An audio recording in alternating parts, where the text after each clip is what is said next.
Joseph Muscat, vous êtes le Premier ministre maltais, vous êtes à la tête de l'Union européenne dans une période particulièrement agitée. Vous avez dit qu'il y avait une petite chance que le Brexit ne se produise pas. Pourtant, le projet de loi sur le Brexit est passé à la Chambre des communes. Pensez-vous que le Brexit va se réaliser ou non?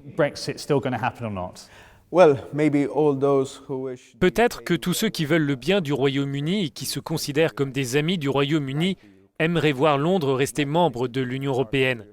Et ces personnes continuent d'espérer que cela ne se produise pas. Mais je crois que la réalité nous a frappés de plein fouet, c'est en train de se produire. Il fut un temps, j'imagine, que le meilleur scénario était que le Royaume-Uni reste au sein de l'Union européenne. Mais selon vous, quel est le scénario du pire? Est-ce que l'on pourrait parler de tarifs douaniers entre le Royaume-Uni et les 27? Je pense qu'une fois que la première ministre britannique dit d'une façon ou d'une autre qu'elle est prête pour la rupture, s'éloigner d'un accord, cela veut dire revenir aux règles de l'Organisation mondiale du commerce. Je comprends que Theresa May souhaite se positionner de cette façon pour le lancement des négociations. J'espère que cela ne se produira pas. Ce serait dans l'intérêt de personne. Je pense que nous sommes déjà dans une situation perdante pour tout le monde. Nous devons tirer le meilleur de cette situation. Le meilleur, selon moi, est un accord équitable, mais un accord inférieur.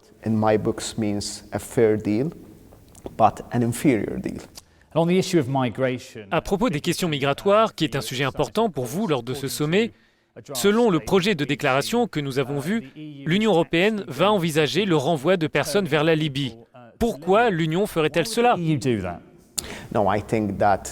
Non, je pense que c'est une mauvaise interprétation. Ce que je comprends des discussions, c'est comment aider le gouvernement libyen et d'autres gouvernements à protéger leurs propres frontières et à gérer leurs frontières. Tout ce que nous ferons, et c'est dans le même esprit que l'accord avec la Turquie, n'ira jamais à l'encontre des règles internationales. Il n'y aura donc pas de retour. Vous ne voulez pas renvoyer des gens vers la Libye. Je dis qu'il n'est pas question que l'Union européenne ou les États membres enfreignent les règles internationales. Il s'agit de venir en aide s'il y a une demande pour protéger les frontières et gérer les frontières. Le gouvernement libyen est encore très fragile. Pardonnez mon cynisme, mais de nombreux dirigeants européens l'ont déjà dit plusieurs fois. Qu'est-ce qui vous fait croire que si l'on apporte un soutien financier au gouvernement libyen, il sera en mesure de régler un problème qui nous concerne principalement? C'est une question de contrôle migratoire, de migration économique.